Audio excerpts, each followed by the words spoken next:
All right. Hello, everyone. My name is Brian Granger of the Halsey Institute.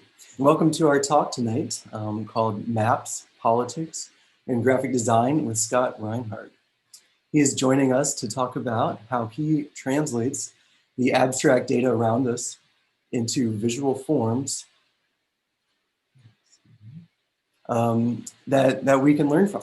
Sorry about that. We will see how he has crafted graphics from the COVID-19 pandemic, the 2020 presidential election, climate change, and more. And as a quick reminder, our current exhibition, Larson Schindelman, Geolocation, is on view until March 5th. In it, the artists create photographic representations of the locations where specific tweets were written. In a way, they are also adding a visual dimension to an abstract layer of information in the world. So come by and see us. The Halsey is open Tuesdays through Fridays from 11 to 4 and until 7 on Thursdays. And don't forget your mask. I'd also like to take a moment to thank the Geography Department at the College of Charleston. We've partnered with them before to bring engaging speakers to our audiences. And we're happy to continue our collaboration tonight as they are co-sponsoring this talk tonight. If you're a student interested in some of the questions posed tonight, certainly look them up. I know there's a geography minor as well at the college. I'd like to take a moment to thank our members. I know many of you are joining us tonight, and we really appreciate your support. If you're not a member and would like to help us keep providing programs like this one, go ahead and head over to halsey.cfc.edu/join, and we'll keep the fun going for everyone. And thanks again for watching us tonight on Halsey Live. If you have any questions for Scott, you can send them to me via this little Q&A form right down here somewhere. And we'll get to them at the end of the talk tonight. And don't forget to come back on Tuesday, February 9th at 7 p.m. That's this coming Tuesday for our next event, which is called Celebrating Connections, an event in honor of our recently retired director, Mark Sloan. That'll be right here on Halsey Live. Now, to introduce our guest tonight, Scott Reinhard is a Brooklyn-based graphic designer and cartographer. He currently works as a graphics editor at the New York Times. Previously, he worked for the seminal New York-based design studio 2x4 and the Museum of Contemporary Art, Chicago. Scott holds a Master's of Graphic Design from North Carolina State University. And you can check his work out on his website at www.scottreinhardmaps.com or on Instagram, which is at Scott Reinhard. So welcome to our event tonight, Scott. How are you doing? I'm doing really well. Thanks for having me, Brian. It's so nice to see you, and I'm really glad to be here. Yeah, absolutely. So wanted to let you start off your talk tonight by asking you, how did you get to this point in your career? Sure. Yeah. So I've been working as a graphic designer for about 15 years now, and started off in like a pretty traditional graphic design trajectory, I would say. And I'll kind of go through that in a little bit. But I've worked in museums, like Brian and I worked together long ago in Chicago. And kind of in the last 5 or 6 years, though, after I went to graduate school, I've taken like a bit of a detour and taken a weird winding road in my career, and have gotten into cartography and maps and data and land visualization. But kind of everything I've done up to this point, it's all kind of melding together. I really haven't left anything behind. So, yeah. Cool. Yeah. And so let's see. I know you wanted to show some slides tonight. Do you want to set that up right now? Yeah, you bet. That sounds good. I'll just share my screen and Okay. we can take a look. Okay, sorry. One moment. All right, how's it looking? Yeah, no, it looks great. Cool. All right. So yeah, to reiterate what Brian just said, yeah, I'm Scott Reinhard. I'm a Brooklyn-based graphic designer, and I'm working for the New York Times at the moment. But I also I run my own map company, and I'm also an independent graphic designer and cartographer. So I kind of wear many hats and do quite a few things. And previously, before I came to the Times, when I was in New York City, I was at 2x4, which I consider just one of the best design studios in the world. A really fantastic and rigorous place. And then yeah, NC State and the MCA in Chicago, where I was at for almost 5 years, um, Cool. doing a bit of everything. This is from 2009 for the wildfire exhibition there. But yeah, when like I said, I started off in a pretty traditional graphic design trajectory. And when I was in the museum, doing a lot of exhibition identities and kind of supporting work and work that kind of elevates and the artwork and the artists that were presenting there. Yeah, for sure. And real quick, so when you came out of undergrad and started working at the MCA, was that sort of where you thought you were going to go in your career? Was that like the first step you wanted to take? That's a great question. Yeah, so I started, I did 2 years at kind of a more traditional design studio, and that kind of like whipped me into shape and like put me into, turned me into like a professional graphic designer. Um, but I knew that wasn't like totally right for me, and so I happened to start working at the MCA, and I don't know if that was my long-term career plan, but I knew at the time that I really loved it, and it was a great place with great people, and I just learned so much on not just being a designer, but really working with curators and artists and understanding their process and how they worked. And I did a lot of books when I was there, right? Yeah. And so these are like really deep projects that you work very closely with artists and curators on, and you become very well acquainted with content, and you're really thinking of like how do you take the ideas that are present either in an artwork or artist practice, curator's idea for a show, and like put that into a physical form, and how does that how is that appropriate for the art? What does that do? How does that tell you something about what is contained? And what's possible, right? What's possible with physical forms and printing methods, binding methods, things like that. So that was a place where I really thought about content and thought deeply about yeah, how to present that to the world in the most kind of engaging, appropriate way that does the artwork justice. Yeah. Yeah, for sure. And did that sort of background when you went on to work for 2x4 in sort of what I imagine is a more commercial setting, did that set you up in a good position for that, or did you find yourself rethinking how you worked a little bit? I mean, I think 2x4 is a really special place, and they work a lot with museums and artists, and as well as commercial clients too. So I don't think I had to like reorient in any way. In fact, I had more trouble getting work with kind of more traditional studios, and 2x4, I think we kind of spoke the same language, and there was kind of an understanding there. So it actually, I think, made it a bit easier to work in that type of environment.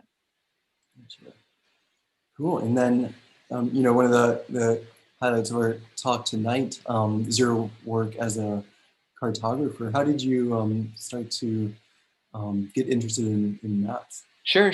So I'm going to show a really goofy photo of myself. Oh, yeah.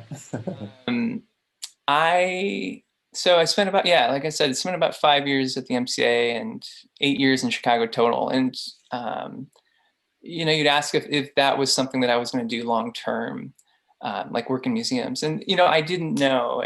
But I did know that I think in that point in my career, I wasn't ready to to narrow down what I wanted to do. I didn't want to just do expedition catalogs for the rest of my career. It's a great, I mean, if you can swing it, it's a wonderful thing to do, and and is a great thing. But I was kind of constantly curious and constantly wanted to learn more, and was like constantly drawn to artists and designers that were pushing their forms and pushing technology, and and anything that I could kind of pick up on, I was always there for and kind of consuming. And so going to graduate school, kind of 8 years on into my career, it provided me like this time and this space to really explore and to really try things, and to just be open to new ways of working. And I was kind of hoping to go there and find something that I couldn't have expected. And and so I got into a lot of coding. I got into and making weird things, but mostly making weird things with no goal in mind, right? So I really like had this. I really kind of started this, this practice, like this artistic practice where it's just exploration, and the work leads to more work and more questions, and just like these paths that you're kind of like continuing to go down, again, out of interest, out of curiosity, but because it's really for myself. It was with no endpoint. And so what happened when I was in graduate school, I went to this talk, and it was about this guy in Durham, North Carolina, who does GIS, which is Geographic Information Systems, cartography, and worked with data around social justice, and kind of exposing issues that were happening in this community. Anyways, that was the first time I heard about GIS. And so my last semester there, I just took like an intro class because I found it pretty fascinating. And honestly, it blew my mind a bit. It was a new set of tools, a new set of graphic tools to work with. And then I had all kind of access and the knowledge to access data, which I didn't know about previously, and once I got into it, it would just always blow my mind that, whoa, just a person sitting in his bedroom like has access to kind of endless amounts of data that is very, very interesting. And so it was, I pursued things from a data standpoint, but I also pursued things from a very aesthetic standpoint. And again, I was just doing this for myself, so it was a little bit unconstrained, and so it was just like explorations into form, into ways of representing data, So these are just elevations of the United States, and so this is like, and once I would do this type of thing and really see patterns, and out of what I was making, I was starting to learn about the geography of different places on the earth. That is kind of what drove me to like try, look at other places on the earth, or try other forms, or see, can I do the push and pull between reality and abstraction in some of these forms, and it's pretty endless. It just goes. It is, yeah.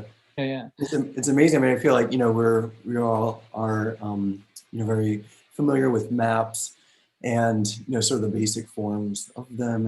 And even at that level, they're still just, visual representations of this, somewhat abstract data, I guess not entirely, but yeah, if you're talking about elevations and stuff like that. Right? They have compromises built in, right? A map is a flat plane that is trying to represent like a 3D the Earth, which is in 3D. So there's like there's always some exaggerating happening with maps and cartography in some degree, and really it's the job and the person who's doing the map to kind of know what's appropriate and know what is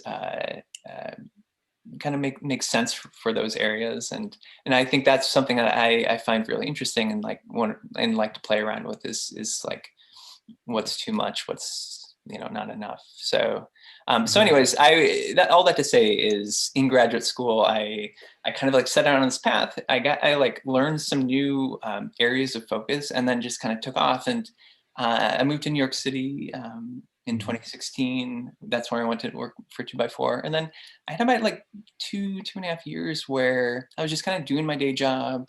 And then in my own time, I was really pursuing this this kind of working like way of working with maps and with cartography and things like that. And you know, as I said, like things lead to more things, work leads to more work, more questions, and avenues to follow. And you know, I was starting to work in 3D. Starting to think about lighting and how you kind of show areas of the earth, and you know, and then through these explorations, it kind of dawned on me at some point, like I started pairing these 3D elevations that I was doing with paper maps, right? And it dawned on me that, oh yeah, points on the earth don't change, right? So if you know, so a paper map that's been sitting in a, you know, a cabinet for 100 years, it might be old, but it represents like points on the earth, and so that means that you can take data, like high resolution data, that's been captured, you know, very recently, and make elevations from that, and it's still going to match up, you know, because these maps that were made under 200 years ago were very good, and the surveying was very good, and everything's in the right place. And so that's cool. So you're able to kind of pair the old and the new and kind of make something that didn't exist before. And honestly, you can see it and you can kind of feel it. Like it feels visceral in a way. And a lot of the work and a lot of stuff I'll kind of show you with the Times work. That's what I strive for, it to be able to see something and not just see it, but really almost feel it, right? And so these are a few examples of what I've done in this area, and this is kind of kind of turned into its own thing as well. Gotcha. Is there any, you know, with these old paper maps, is there any criteria you use to select which maps you make in 3D? It's a great question. You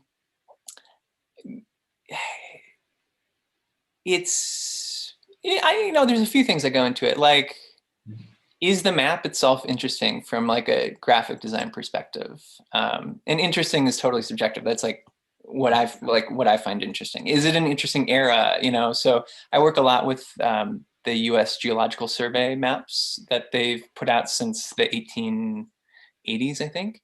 You know, and they have a few distinct kind of aesthetic eras, and you know, I tend to really focus on kind of mid 1900s or mid 20th century maps, and then you know, also just areas that I'm curious about, and areas that are just geographically interesting, you know. But I will say though that like not every area works for this type of thing. You know, it's like I've really found that it's like it's trial and error, and some are really interesting, some that I wouldn't even thought of are, you know, as being that interesting. Like they don't all have to be the Grand Canyon. I think one thing I found quite neat about exploring landscapes through data and through elevations is that, you know, I grew up in Indiana, and I always thought that was like a really boring place. Geographically, it's like farmland and whatnot. And once I was starting to explore that, I realized, let me kind of go back here. It's where like the glaciers came and they receded, and they came and they receded. And that evidence of like how the landscape was formed is like still there, still in the elevation, and kind of once you kind of poke at it and really turn some dials, like you see this kind of really vibrant story of a landscape emerge. And so, anyways, that all that to say is like I like choosing and exploring locations that kind of teach me something about the landscape. Sure, yeah, that's amazing. And we'll touch on a little bit about your work on sort of mapping climate change in a little bit. But when you're looking at these maps and I mean, and making them 3D, I mean, is that ever sort of in the back of your mind that you know, I mean, and you say that, you know, the points on the Earth never change, but maybe, you know, maybe the landscape or whatever is changing due to our shifting climate. And is that ever in the back of your mind while you're making these maps? I think, you know, I think so. Like there's levels, right? There's like the Earth itself, the physical landscape of the Earth, like might change a small amount based on like how we shape the landscape, but kind of overall it doesn't. But like what sits on top of the land, right? Like that does change, and that is like very affected by change and other factors. And so, and I'll kind of get to that later on, but yeah, that is definitely something I think about, is how, how to tell that story through data. But again, not just showing data just to show data, and not just to show data because it's available, but like, what does that tell you, and how can, as a reader or viewer, like, how can you see that and really kind of feel that in a way? I think that's really important. Yeah, absolutely. And before we move on, I wanted to ask a little bit about your process in taking these 2D maps and using the geographic data that you have to make them 3D. Is that, do you use any programming to do that, or do you just kind of illustrate it based on the data that you see? Sure. So I use a lot of open source software. You know, so I use a GIS software called QGIS, which is an open source GIS software. It's fantastic. A lot of people at the Times use that as well. And then I work a lot in Blender, which is a 3D graphics program. And so like I do a lot of, I process a lot of the geographic data in something like QGIS, or there's some other kind of open source software that I would use for that, and then kind of take that data into Blender and kind of create some scenes. And then I use like very kind of, we'll say like traditional graphic design software packages like Adobe Creative Suite, you know, Photoshop and Illustrator and things like that. But yeah, it's like GIS to kind of like 3D programs that allows me to kind of create these scenes that really look 3D, and even when I kind of have them printed out, it fools your eye in a way. So yeah, absolutely. Well, cool. And then obviously your maps have made the covers of these the prestigious magazines. Is that right? Yeah. So yeah, that's right. So like earlier this last year, Popular Mechanics had a whole issue on maps, and so they asked for a map, but then also I suggested, like, what if you included like Popular Mechanics in the map, and it was like all one thing, and for you know, that's so cool. That's what, something that's always fun too, is like you're always like free to just like suggest something. Like the worst thing that they say is no, so why not, right? And then the other one on the right hand side is something a cover I did for Nature magazine about research in Europe. And, you know, again, that was something where they had seen some experiments that I was doing, and it kind of led to something else. So I think that's like this process of just like making and putting out there, and making, putting out there. It not only allows me to kind of push myself forward, it kind of leaves this like record along the way too, for generating ideas for, you know, potentially other projects. Yeah, absolutely. Let's see. Oh yeah. So this is the last one, and then I'm on to kind of the New York Times work. But I was very proud of this map in particular. I worked with this studio in Chicago called Span, who was working with the architect Jeannie Gang and Studio Gang to do. It's for Beloit College in Beloit, Wisconsin, and this is the Rock River that runs up through central Wisconsin, and I think this is like right where the college is. This was a 20 by 50, and for your graphics people out there, this was printed at 300 DPI. So, and sorry, I'll get a little more in the weeds. The file for this was 160 gigabytes, and it took 6 days to render. Wow. Rendering facility. So, this is very big. That's incredible. So that's just hundreds or thousands of images sort of stitched together? It's it's like similar to how I do the other maps. Really, it's like creating a scene through data, through these like elevations, lighting it. Just perfect. Enormous scale. But I would say that like the amount of data that is out there allowed me to do this. Like it's really mind-boggling how much data is available, and so I just use publicly available data for this to create this. Yeah, that's really fascinating. Yeah, and so basically in January 2019, like 2 years ago at this point, or like the month before that, I'd been kind of putting some of this stuff out there, and then I got a call or an email from a graphics editor at the New York Times, and kind of long story short, there is I started working for them in January 2019, and it was kind of on a freelance basis, and I've kind of come and gone since then, and I've been with them now since last March when COVID hit, but it was kind of an interesting career twist, for sure.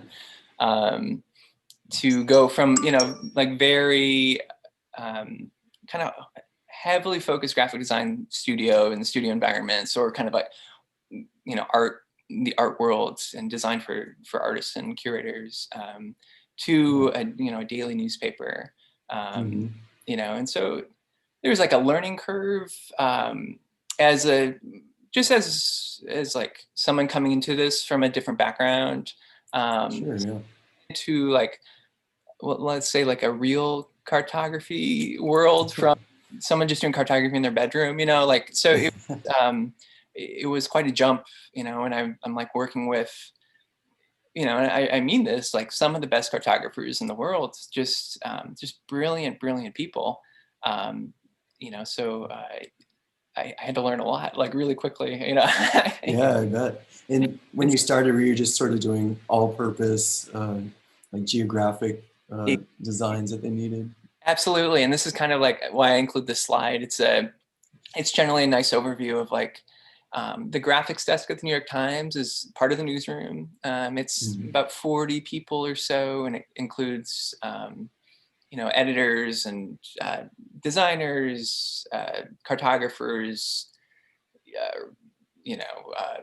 technology people, like people who, we'll just say, do technology, interaction designers, front end, back end, like the whole works. Like they have a really, really wonderful team there. But yeah, this is like a good overview, like on a day-to-day basis. You're kind of reacting to the news and kind of whatever comes your way. So there's like, we have like California wildfires, or like when in the upper right, the Boeing 737 MAX, when those are crashing. We got like the flight data and kind of put out some graphics quickly about that. And so that's like one part of working on the desk is just being in the news environment, being in the kind of daily news ecosystem, and quickly, but putting out graphics that really help people understand what's going on. you know. And Yeah. so, but I'd say the other thing, so the time scale of like projects we work on is immediate breaking news all the way to maybe stories that might take months or even longer. And so the next one I have, Brian, is the Whitney Biennial piece. Like, Whitney. kind of. Yeah, and I wanted to, yeah, start off with this one. Just because it sort of bridges that, art world, um, news or news publication divide. And yeah, so can you tell us a little bit about where the genesis of this idea and how you ended up making it? Absolutely. So so one of the nice things about working on the graphics desk and is working as a graphics editor is you're not only kind of reacting to stories, but you can also pitch stories and create stories. And the Whitney Biennial, I'm sure the audience knows it, but your audience knows this. But it's a show that happens every 2 years at the Whitney Museum of American Art in New York City. It's generally like I don't want to say the best artists of the day, right? But it's a select group of artists that that is selected every 2 years, and the biennial has been going on in some form or another since 1932. And as someone who's designed a lot of exhibition catalogs and really likes exhibition catalogs as historical documents too, I don't know how I came upon it but I realized at some point that the older biennial catalogs included the artist's home address, right? And then I realized from 1932 to mid 70s, they had the home address. And then after that, they had the cities. Yeah. But it was, someone who's interested in art and design and mapping, that was that was very cool because I realized you have this document of the best American artists at the peak of their career and where they lived. And then that you ask the broader question of where did they live? And what does that tell you about American art? And so I went through the really painstaking process of digitizing all that information, getting it cleaned up, and then getting it into mappable form. And so then this turned into a really a larger project that coincided with the Whitney Biennial last year. And it's a way to, you can actually see, how the art world was just New York City forever, and then over the years it kind of shifted, shifted around the country, shifted to the West Coast, and that's just interesting. And it's also kind of interesting when you have a hunch and you kind of maybe expect to see that, and then the data actually confirms it. That too is, I think, it's interesting. It's interesting. Yeah. So, so anyways, I'll just show a few parts of this. I think what is really cool to me is just seeing how close these artists live to each other, in New York City, especially. You have down here at the tip of Manhattan, you have Jasper Johns and Ellsworth Kelly, Robert Indiana, Agnes Martin, within blocks of each other, and at that time it was these are just normal people doing their normal world, but it's really fascinating. And also it was really fascinating to see, these are just the highlights, the most famous artists, but taken as a whole, it was really interesting to see the shifting art world, not just in the United States, but even in New York City. Let me just flip on down to for sure. It's a heavy. Yeah, it really humanizes them a little bit. A lot of these artists have this mythic status in American post-war history, but to see them, just they were in this apartment on this block, it's just so. Yeah, and so this is an example I found really interesting too of, in the 30s, Greenwich Village, and then, over the years, things shifted south of Manhattan. In the 70s, Soho was the highest representation, in the biennial. And then, in 2019, everything had shifted to Brooklyn, and Williamsburg kind of had the highest representation. So Yeah.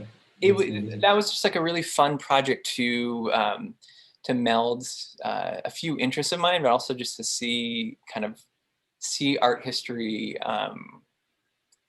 put into a place was also like really cool. For sure. Yeah, I mean, and you always kind of hear it anecdotally about how artists are kind of forced to move around, depending on where they can afford to live, where there's adequate studio space and stuff. And it's really cool to see it sort of in great detail, even in a city like New York. It's been really fascinating. Yeah. So that was a really that was a near and dear one for me. And so last year about this time, I'd taken a few months to do some other work, and I got a call from my boss at the Times. And so it was like in January last year. The pandemic hadn't really made its way to the United States that we knew of, but it was kind of like, what are your next few months looking like? We're going to need some help. Like he really had a sense that this was going to be a big deal and they needed some people. And so I started back up with the Times in mid-March. And I took a screenshot of my first day back, what the map looked like, and this is a type of project that the time that we do a lot, right? So we did, like last year, I worked on this map and there was like a measles outbreak in the United States, and there's like a few hundred cases, and so this was like the type of thing that's not too uncommon of just like documenting and documenting an outbreak. And so that's I think what this started as, and I don't think, at least I didn't have a sense that it was the scale would be at the scale it is now. Yeah, for sure. But it was really interesting that this is where we started. There was about 1,000 cases when I got back on, and and over the last year, my role working with COVID has at the Times has been in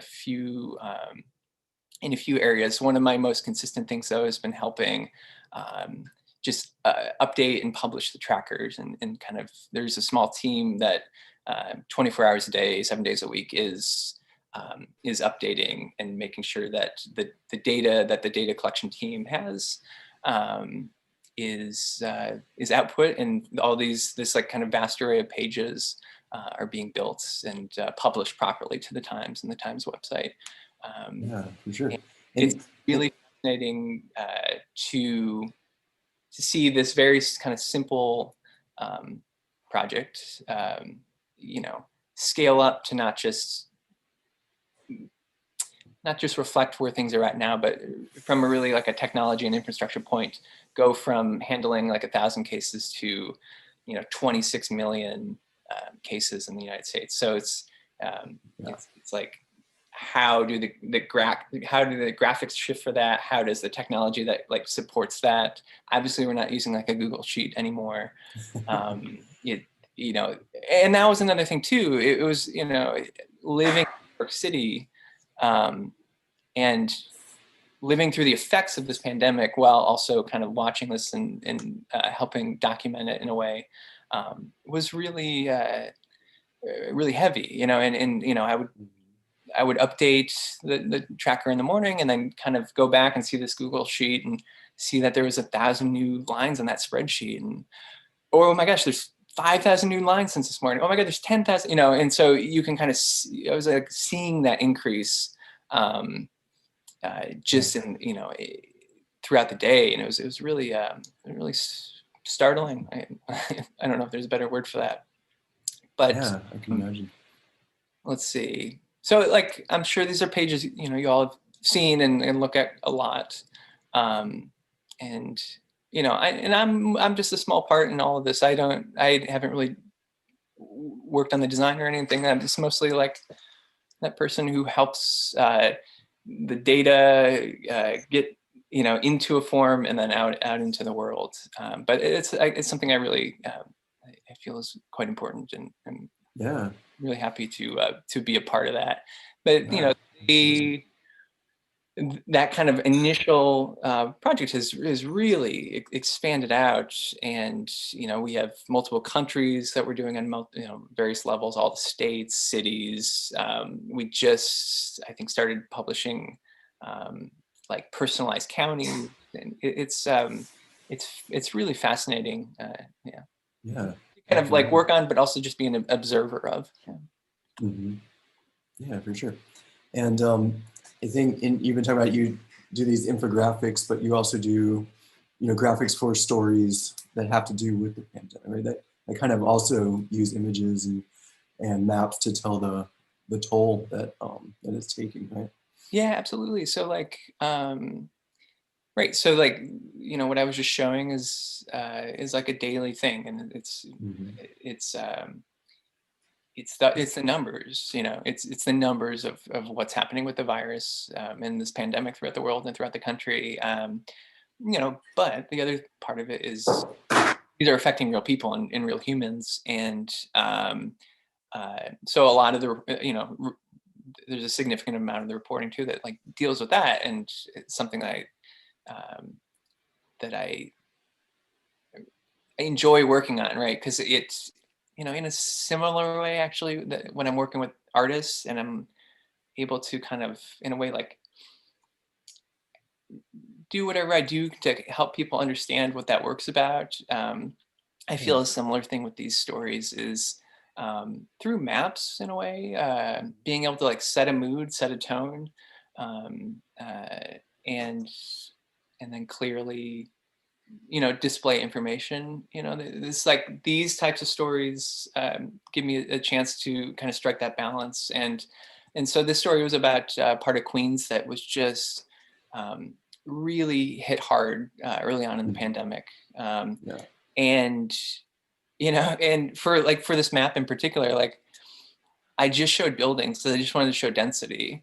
I actually didn't include roads in here. It was just like, this is a story about a lot of people living really closely together, and this really terrible disease, terrible virus just spreading really quickly. And so when you zoom in on this this part of Queens, you really get a sense of this kind of like these patchwork kind of neighborhoods, very closely together, like super high density housing, and so it really kind of sets the tone for what's a really with a story that followed 6 people around and like told their story. So that's when the other side of this is like, there's the data side, but there's also the human side, and I'm very happy to work on both of those. This is like another kind of effect of the pandemic, is that people left New York City, and we got some postal data, and we're able to get a sense of where they were going in a way, and arrows will come back later on.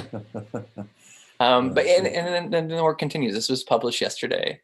This is about Los Angeles and what's happening there. It's really they've really been hit terribly hard. It's really difficult to see. And then I include this because this is like aside from the tracker too, this is like a daily ritual in a way. This is I make this map every day at 5 o'clock, and it's taking the day's COVID statistics, and it's showing where we're at on this day. And so I've made many of like I don't know exactly how many I've made of these, but it's kind of an everyday thing. And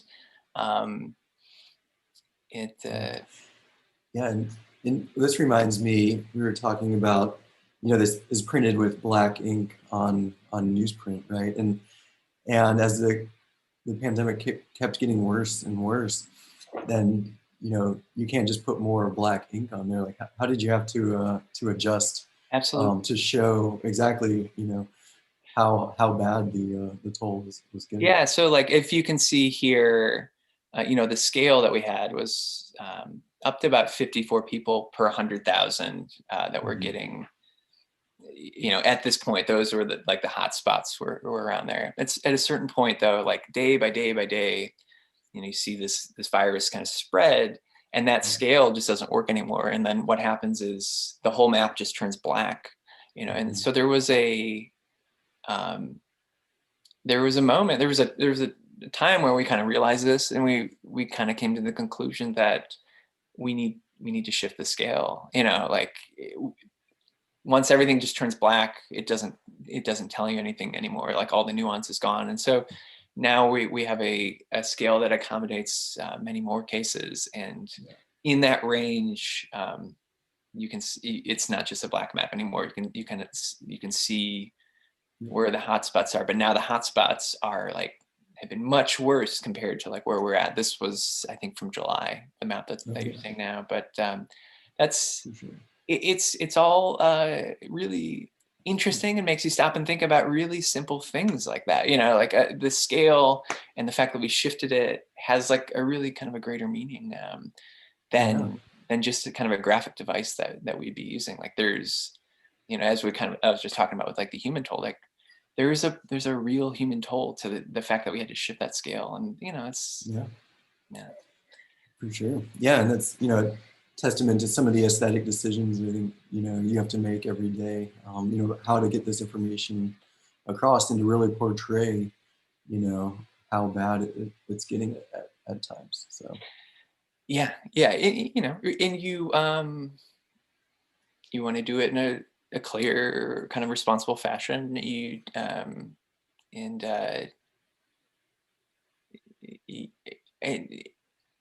you just are working with these vast numbers, and you want them to kind of still maintain some meaning, and you don't want to get lost in kind of the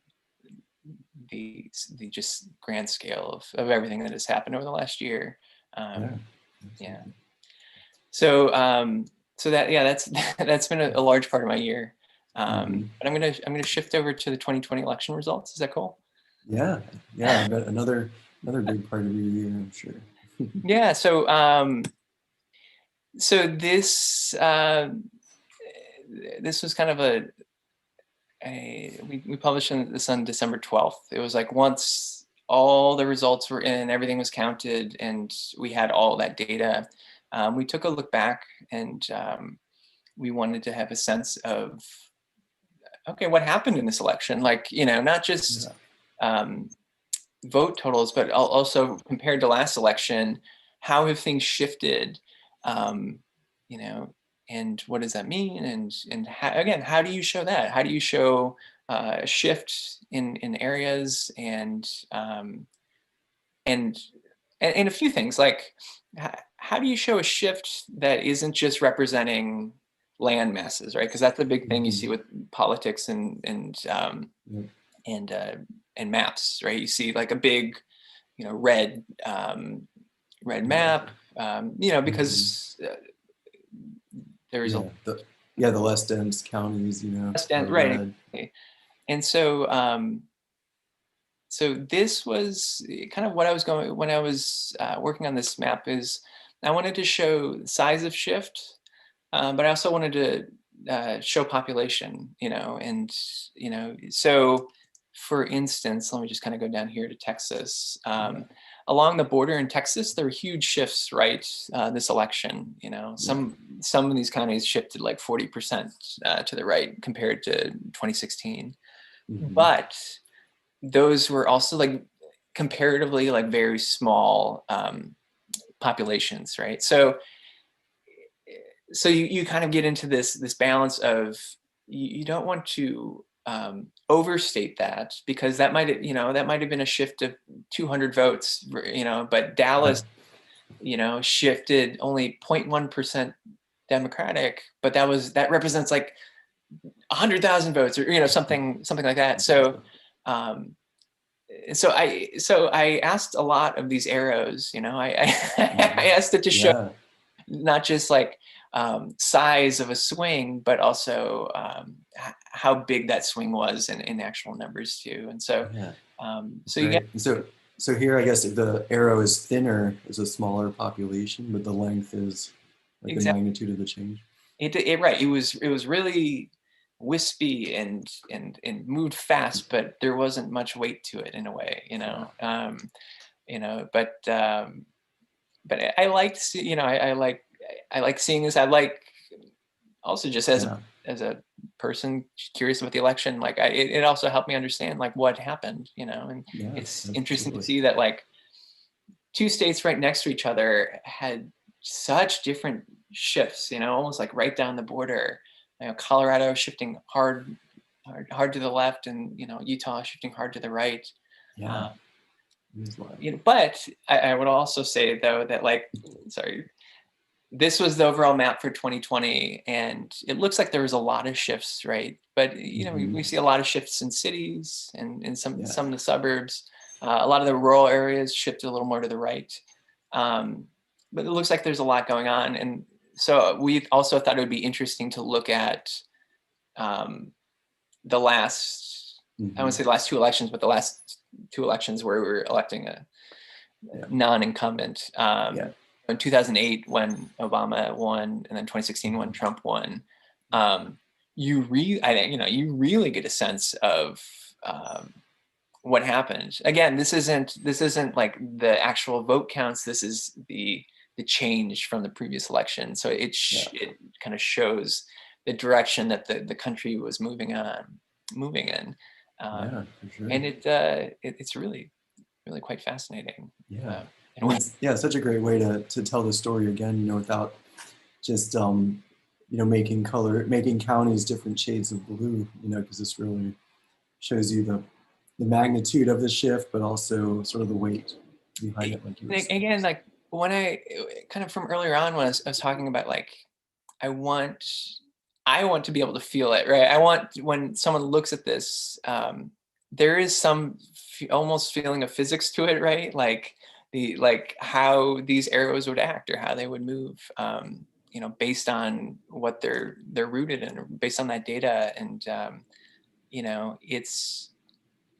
it's just nice. And the goal for me is like, as a viewer, you see it and you kind of get it.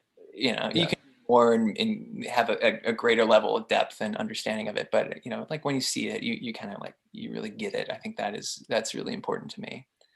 Yeah, for sure.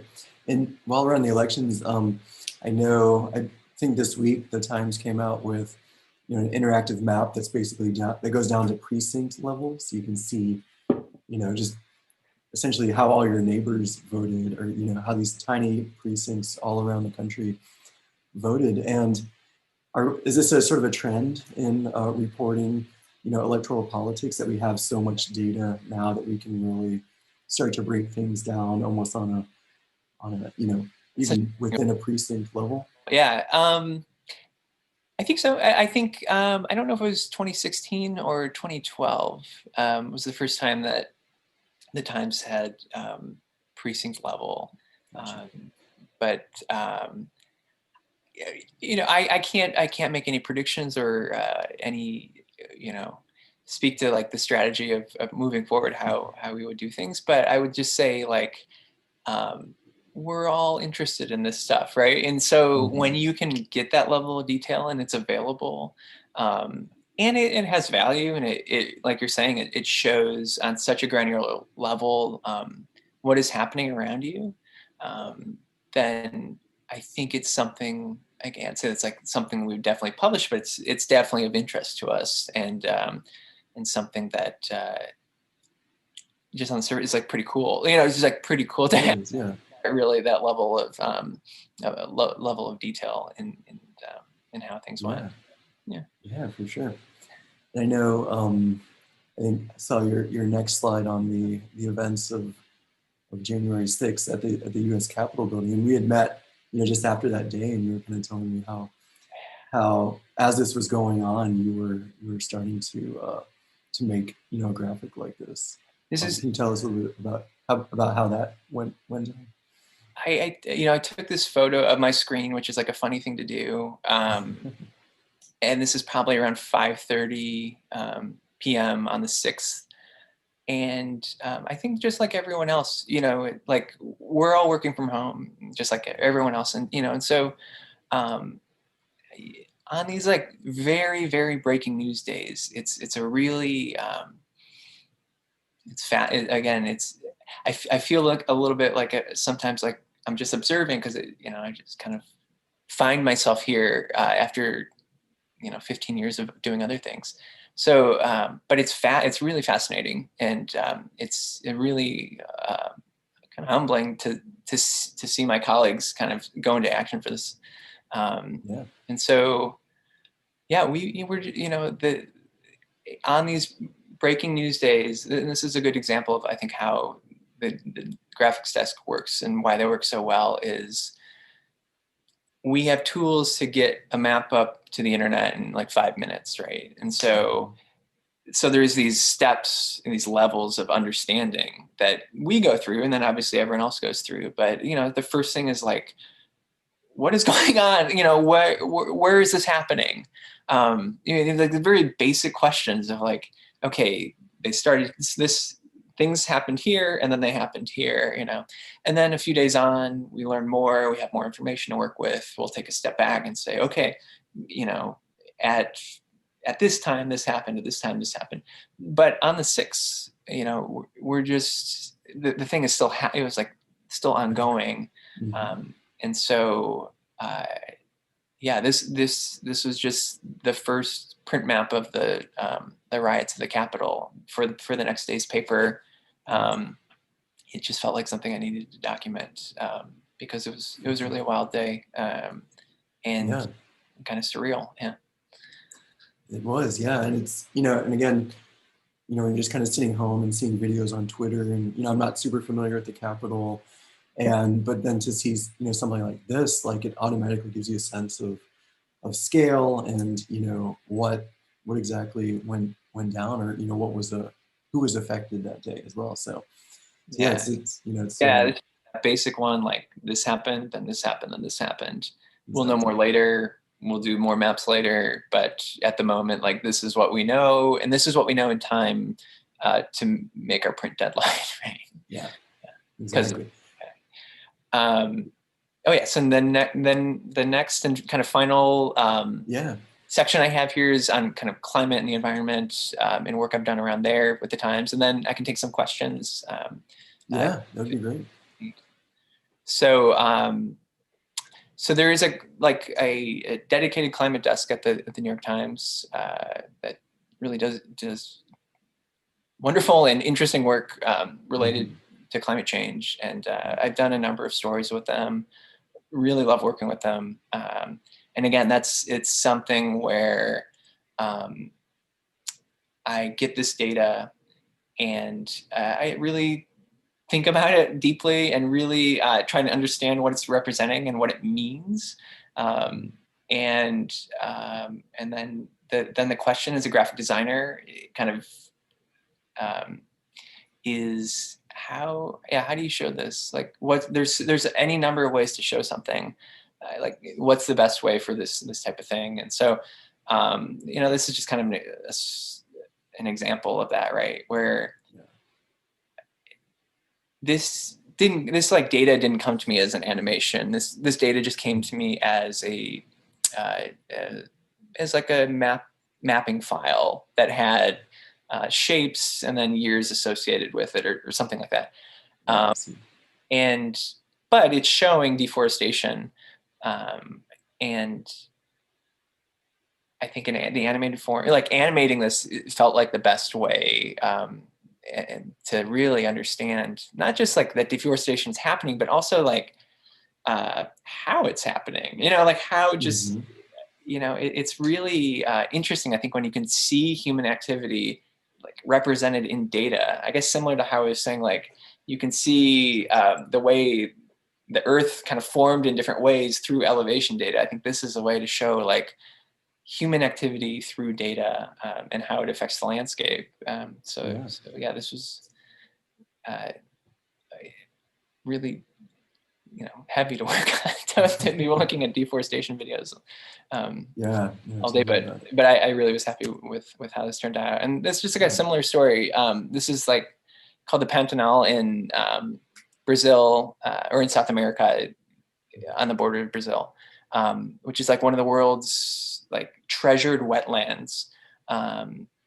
There's a UN heritage site. There's multiple indigenous lands there, and it just burned in 2020. It just it's a wetland. Like it shouldn't burn, and it has like it's just full of diverse animal species, and so it was a real tragedy. So a lot of like I've somehow kind of come to work with a lot of wildfire stories and like wildfire data, and that that's another thing of like scale and effect, and like how does this this how do you show this? Also, like, how do you show it when every year is kind of a record year? How do you like give any context to that? That's a real question that I think about a lot. And so in September of this last year, it felt like the whole West Coast just went up in flames. And it wasn't just that there were like so many fires, they were so big, these fires.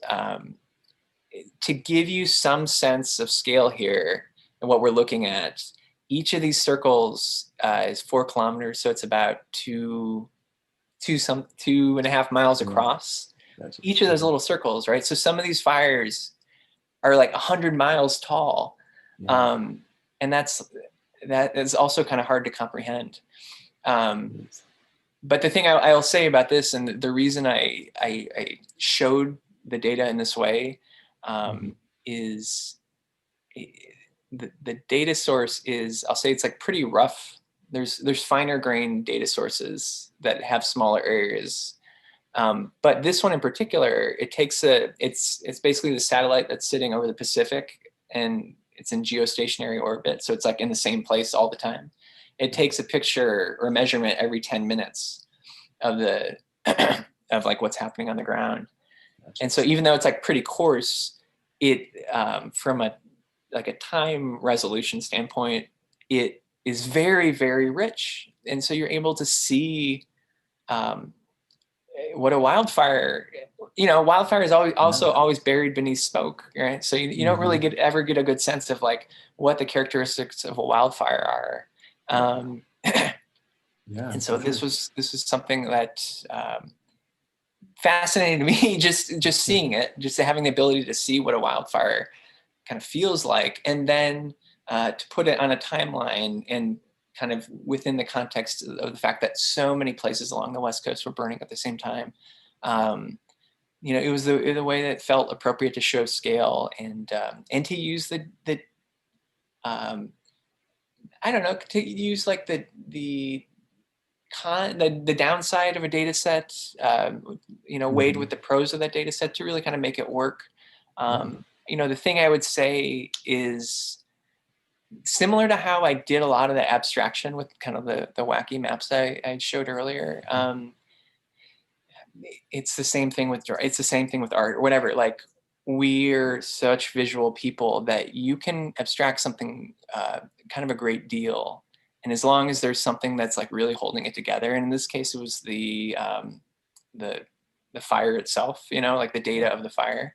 I think we make those connections a lot, and so I feel pretty confident that anyone who sees this, we are so, I think, visually trained that you can kind of internalize this, and your brain kind of like can fill in some of the gaps there, and so I think in this case where I felt like showing this at such a granular time level was important.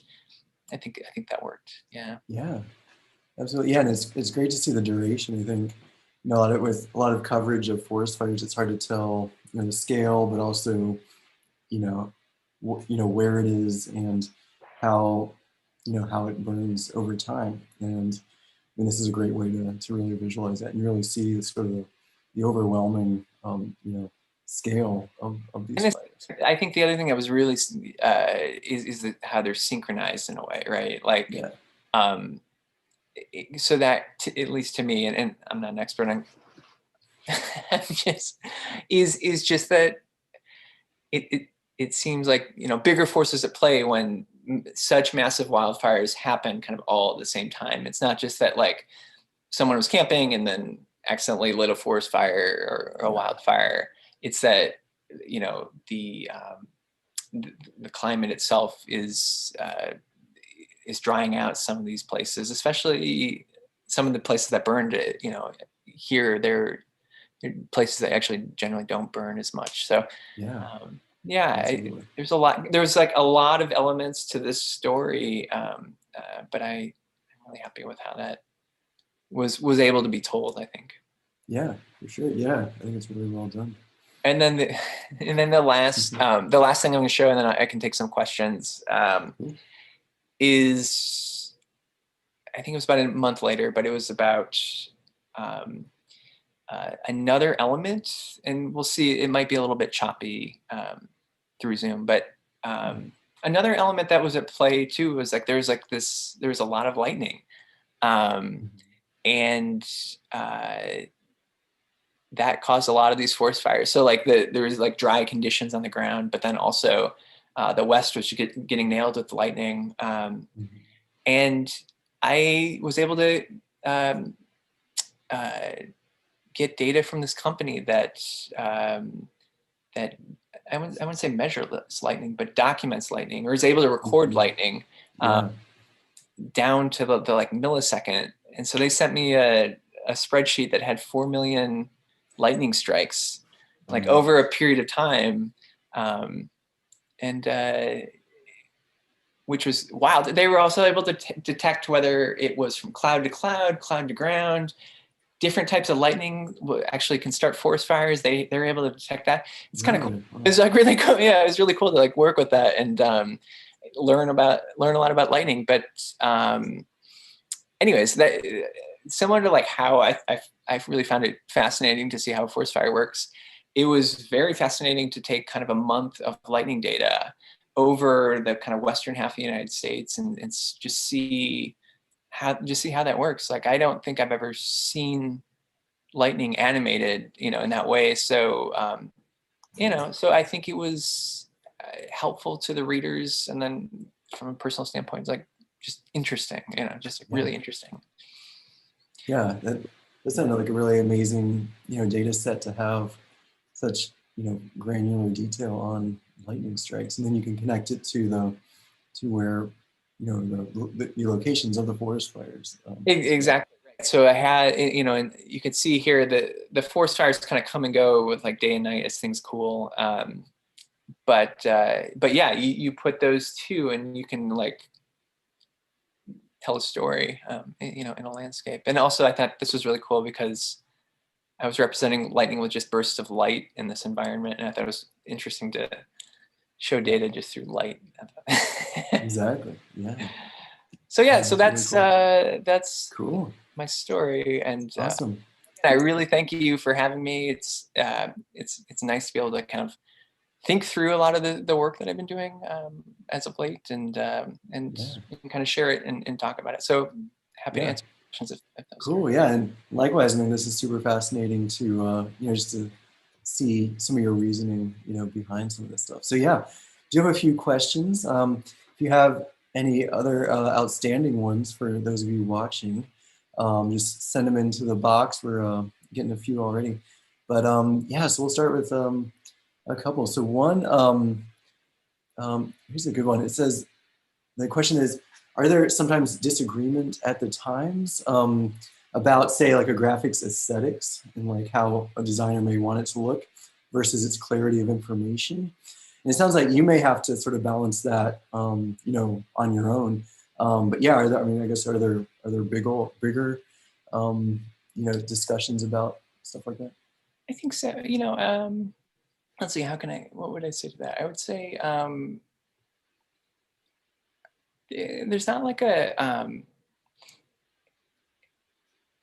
I don't know. It's like the aesthetics of the graphics desk are. Uh, it's not like there's a book, like a Mhm. style guide that Yeah. There's principles I think that we work with. We work with a set of typefaces, which really I think ground everything. They kind of look good all the time in any circumstance. Print on the web, like it really handles and can handle a lot. And I think clarity of information is the um, most important. I would say. Yeah. But then I think it's when it's appropriate to take some of these, I'll call these like flourishes a bit, like the lightning I just showed you, or the wildfire. Um, when you have a little bit more time, Mhm. there are these opportunities, these pockets of opportunities to kind of push how things look and how they can look, right? Um, but it's really when that feels appropriate. On a breaking news thing, it's like it's clarity. Does it fit how other things that we do fit? And yeah, so there's like a lot. It really there's so many different types of circumstances and types of stories we do that um, it's a lot of judgment. And then I would say the my boss and the other Mhm. people who've been there have been there a really long time too. And so there's like just this innate knowledge of the aesthetics of the graphics desk. Yeah. Yeah. Cool. And that question was from Neville, by the way. I've got a question from Jess, and a couple of really good questions. I'll ask one of them. So, are there any sort of ethical conversations you've had around data collection? Like, have you ever encountered maps or graphics, or have you had to produce ones that were sort of ethically challenging, or may, I guess, tell very tough stories, that have to do either with disparities or maybe privacy. And if so, like how would you go about handling that? Sure. I would say that I personally haven't really run into that. I know there's that's a big. I would say that's a big topic of conversation for sure, especially with like location data and things like that. It's just not something that I've with the work that I've done have run into. But I Mhm. would say though that like data sources are um, what you're really relying on, right? So, whereas a journalist who's writing a story, their sources and the way they write and what they're laying out in text, is what they're judged against. It's kind of the underlying data sources that I'm working with. I think that you kind of judge my piece on or my work on, and that I think, at least from what I'm doing, and again, I can't speak to kind of other um, ethical issues with data. That is kind of the most important thing for me, because if the data is shoddy, kind of shoddy, or like Yeah. it, you get into doing corrections and things like that. And you don't really, Exactly. but um, I don't think I have a great answer, but I think it's a great question, and it is something that it really is a topic of discussion, and and we really rely on these data sets to be um, top notch, and Yeah. and Sure. to kind of lean heavily on them to produce our work. Yeah. Awesome. Cool. And we had an earlier question from Sharon that says asking about the process that you make to use your maps 3D, and I think we touched on that a little bit. But we have a similar one about Blender specifically. So do you have any add-ons for Blender that you use for inputting the data or rendering? Don't I know there are some, and but I don't. Yeah.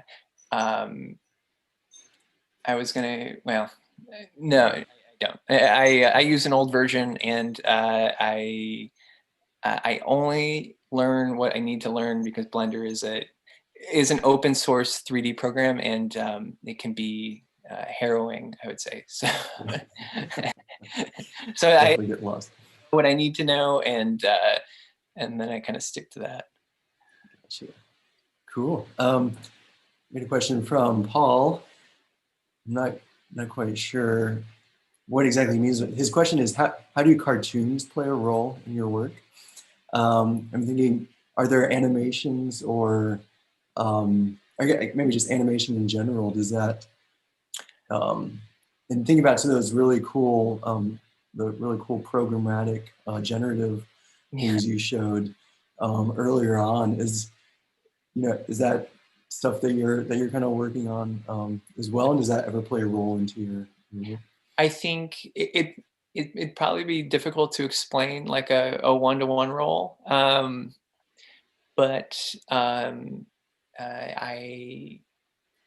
work with animation a lot. I work, especially it's really helpful because when you add a time element into a lot of this, it's how we go through we go through the world in a linear fashion, and so a lot of times it's just very helpful to be able to put something on a timeline and kind of show it in a sequence.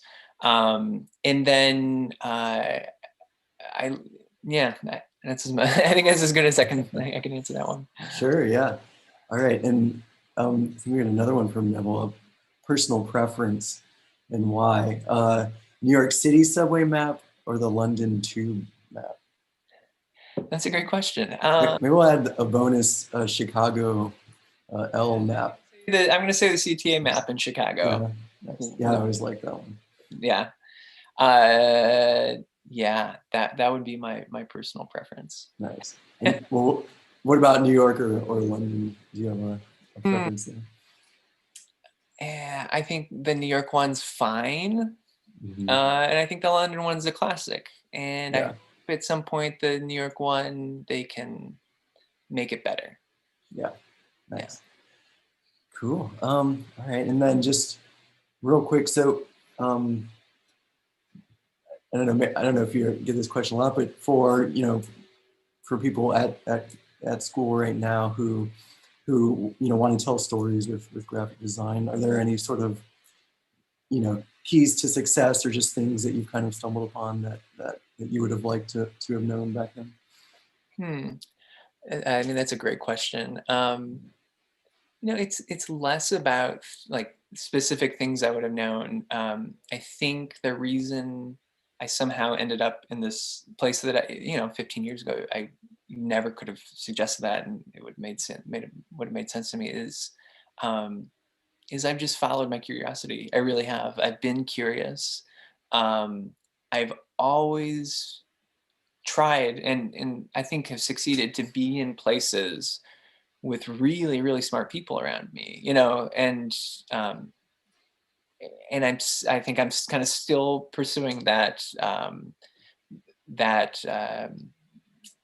whatever way of working. It's just that it's kind of being open to trying new things. It's really being flexible. It's I don't know. I kind of have this like obsession with like learning new things, and I think once you all kind of start in a similar place when you graduate, and everyone will kind of do their own path. But I think what's happened with me, I found, is like you learn all these things and you don't forget them. And at some point they start connecting in a way, like whether that's like my coding and my design or my map making and I was like kind of learned about 3D. Oh, I've been learning about maps. Oh, like what if you combine them? Like, the more you do things, the more you learn, the further you kind of get into things. That's where new ideas and new ways of working are kind of produced. And I think, especially as a designer, it's just impossible to predict. It's really we'll just say it's a career that you kind of have to be comfortable with being flexible and with evolving yourself and not just being like, this is what I do. Come at me, world. Like it's really, I had a professor in graduate school who would ask the question, like, or say, you know, the students you're teaching right now are going to be working in 2065. Like, how could you even begin to teach them what they need, right? And I think about that a lot. And in that, I think to that point, it's like not about learning, like, okay, I know InDesign really well, or I know Photoshop very well, because like in 2050, like what, you know, like we have no idea where any of this will be. Exactly. Um, and so that would, it's less about specific skills that you're going to need, and more about the way you work, the way you relate to others, the way you relate to the world. You know, I think as a designer, the way I kind of look at it is you're giving form, whatever that form is, to an idea, you know, and whether that's a book, whether it's a website, whether it's a weird Mm-hmm. visualization, you know, like whatever, you know, you're taking kind of an abstract thought, an abstract idea, Yeah. and you're bringing it into the world in some way, and uh, at its most basic level. So I think, yeah, I just think I kind of always encourage younger designers that I talk to just be open, just ask questions, be kind. You know, this is a really human profession, and collaborative. It's incredibly collaborative, and so you want to be a good colleague, and you want to support your colleagues, and build them up, let them support you. You know, it's complicated, but it's easy. You know, you guys can do it. I believe in you. Yeah, that's right. Well said. Well, looks like, okay, we got one last minute bonus question, so this will be our last one. But it's any favorite maps of Charleston or South Carolina? Or have you ever made a map of our fine Oh, low me. country? I don't know if I've done a Charleston one. Yeah. No, that's yeah, that's uh, Yeah. I have not done one of Charleston, which I should, because it's such an old city. So Yeah. Well, you talk about, shifting landscapes, or at least what's on top of the landscape. So, absolutely. um, but yeah. Well, cool. Well, go ahead and wrap it up. Well, thanks so much for being with us here tonight, Scott. And it's really great to hear such a frank discussion about what goes into these graphics. And real quick, just to plug your work again, so we can find your maps at scottreinhardmaps.com. Yep. And your Instagram, is that the best Yeah. social? It's Cool.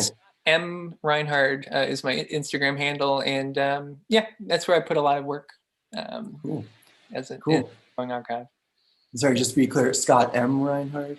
Yeah. Is that right? Cool. Scott M. Reinhard. Perfect. Um, and yeah, all right. And so, yeah, so thanks to all of you out there, and for all the great questions as well. This has been really great. Again, as a reminder, our next event will be Celebrating Connections in honor of our former director, Mark Sloan. That event consists of conversations between Mark and 4 different artists from the Halsey's past, which will take place Tuesday, February 9th at 7 p.m. Right here on Halsey Place, or on Halsey Live.